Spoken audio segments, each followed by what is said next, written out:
धराधाम पर यमुना जी का प्राकट्य कैसे हुआ?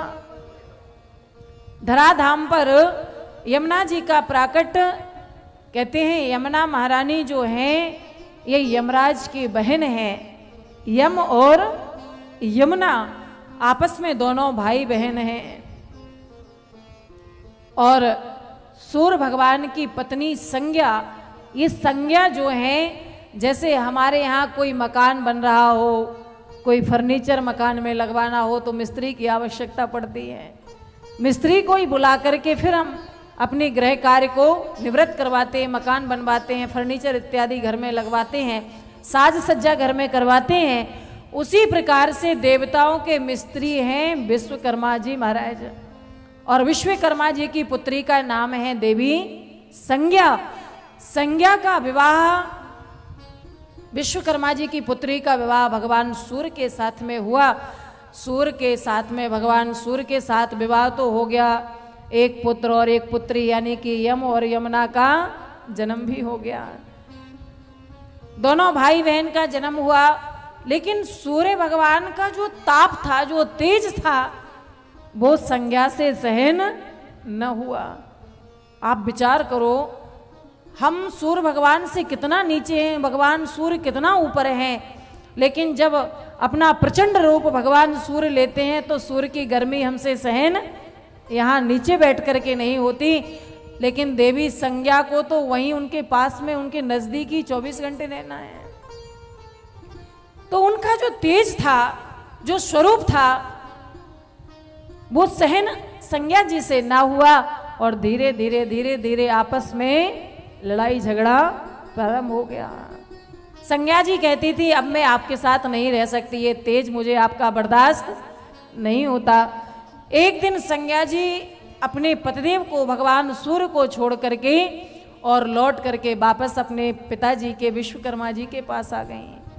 विश्वकर्मा जी ने बड़ी सुंदर शिक्षा दी कि दुनिया में या किसी भी लोक में आप चले जाइए, प्रत्येक नारी की इच्छा होती है, ऐसी भावना होती है कि हमें जो पति प्राप्त हो वह तेजोमय स्वरूप वाला हो। और तुम्हें पति तेजोमय स्वरूप वाला मिल गया तो तुम कहती हो कि इनका तेज कम होना चाहिए। देखो, अब मैंने तुम्हारा विवाह कर दिया, तुम्हारा मेरे घर में रहना उचित नहीं है, आप जाओ और अपने पति के साथ रहो, वहीं आप शोभा पाओगे। पिता के बार बार कहने पर भी नहीं मानी संज्ञा। और जब पिता ने ज्यादा कहा तो एक दिन घर छोड़ करके आज निकल पड़ी।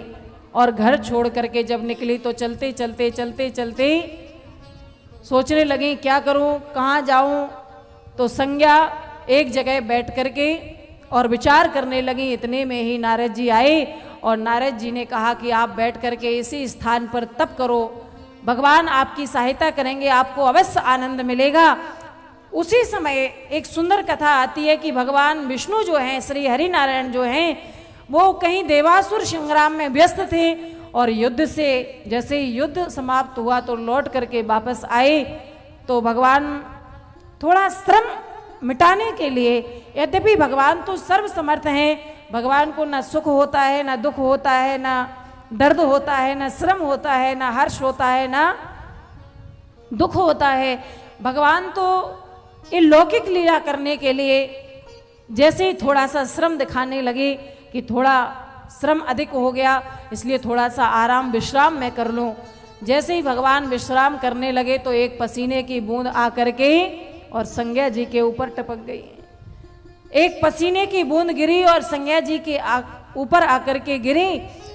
तो संज्ञा जी ने देखा ये बूंद आखिर कहाँ से आई और चारों तरफ दृष्टि घुमा करके देखा तो संज्ञा जी को भगवान श्री हरि नारायण का दर्शन हो गया।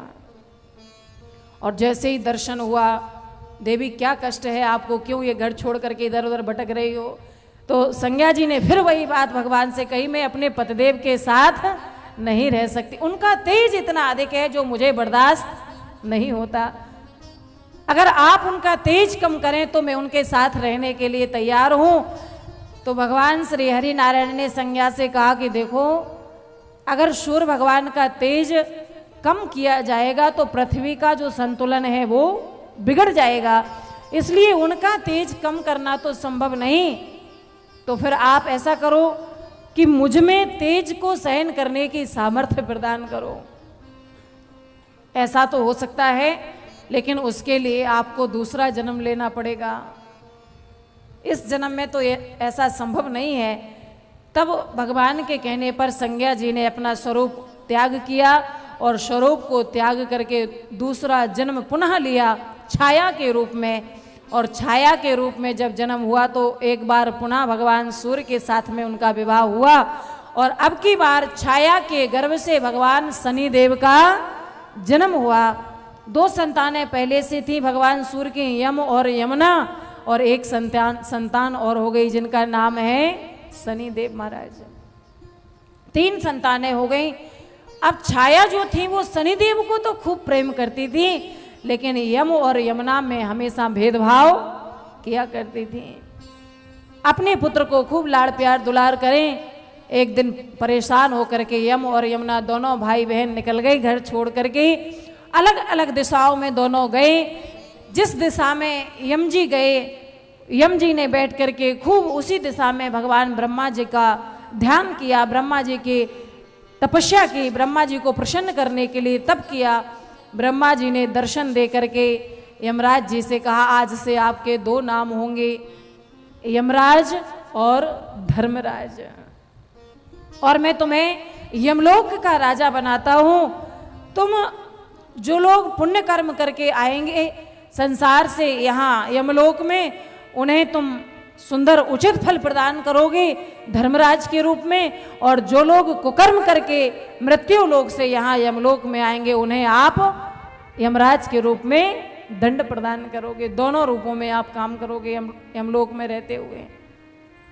यमुना जी ने भी जाकर के खूब तप किया, और यमुनोत्री आप सब गए होंगे। यमुनोत्री में हम लोग देखते हैं कि यमुना महारानी जो थी उन्होंने दुखी होकर के, तप्त होकर के तपस्या की, संतप्त होकर के तपस्या की, तो उनका जो तप्त रूप है वो आज हमें यमुनोत्री में दिखाई पड़ता है। यमुनोत्री में जो गर्म कुंड आपको दिखाई पड़ता है वो यमुना जी का ही तप्त स्वरूप वहाँ पर है, जिसमें हम पोटली में चावल बांध करके यदि डाल दें वो चावल भी स्वतः ही पक जाते, इतना गर्म जल। तो वो तप्त रूप यमुना जी का वहाँ पर दिखाई पड़ता है, और उसी गर्म जल की लहरों के माध्यम से, प्रभाव के माध्यम से चारों तरफ बर्फीले पहाड़ों का जल पिघल करके, बर्फ पिघल करके जो जल बह करके धराधाम पर पहाड़ों से होता हुआ नीचे आया, उसी को यमुना जी का नाम प्रदान कर दिया गया। और वही यमुना जी यमुनोत्री से बहती बहती बहती बहती यहाँ मथुरा विश्राम घाट आ पहुँची। और विश्राम घाट नाम इसलिए उस घाट का मथुरा में दिया गया जहाँ पर यमुना जी सर्वप्रथम आई पहाड़ों से उतर करके, क्योंकि यमुना महारानी ने वहाँ आकर के सर्वप्रथम इतनी दूर की यात्रा तय करके वहाँ आकर के विश्राम किया। तो कहने का तात्पर्य है यमुना जी का जो स्वरूप है, यमुना जी जब आई तो यहाँ मिलने उनके भाई यम भी आए, और यम जब मिलने के लिए आए तो यम और यमुना का मिलन जिस दिन यहाँ पर वृंदावन में मथुरा में हुआ, उस दिन संयोग से भाई दूज भी थी, और भाई दूज वाले दिन यम और यमुना आपस में मिले और खूब बहन भाई ने एक दूसरे पर प्यार लुटाया। और आज सुंदर वरदान यमराज जी ने कहा कि बहन तुमने मुझे तिलक किया, भाई दूज हमने मनाई, आज तुम जो मांगोगी मैं तुम्हें दूंगा। वैसे तो तुम एक काम करो, मेरे साथ चलो। ये कहा तुम ये जल के रूप में बह रही हो, लोग आएंगे तुम्हारे में स्नान करेंगे, थूकेंगे भी, मंजन भी करेंगे, कुल्ला भी करेंगे। यमुना जी ने कहा नहीं नहीं, मैं तो इसी रूप में प्रसन्न हूँ।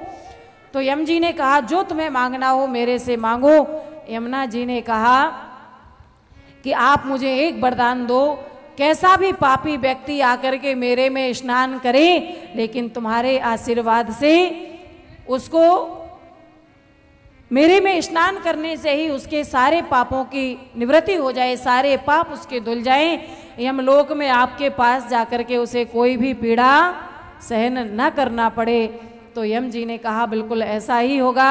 जो व्यक्ति वृंदावन मथुरा आकर के यमुना जी में स्नान करेगा उसके सारे के सारे पाप यमुना में स्नान करने के बाद धुल जाएंगे। उसको यमलोक में जाकर के पीड़ा नहीं भोगनी पड़ेगी, दुख नहीं भोगना पड़ेगा। धर्मराज के माध्यम से उसको सुंदर आदर पूर्वक अपने लोक में लिया जाएगा।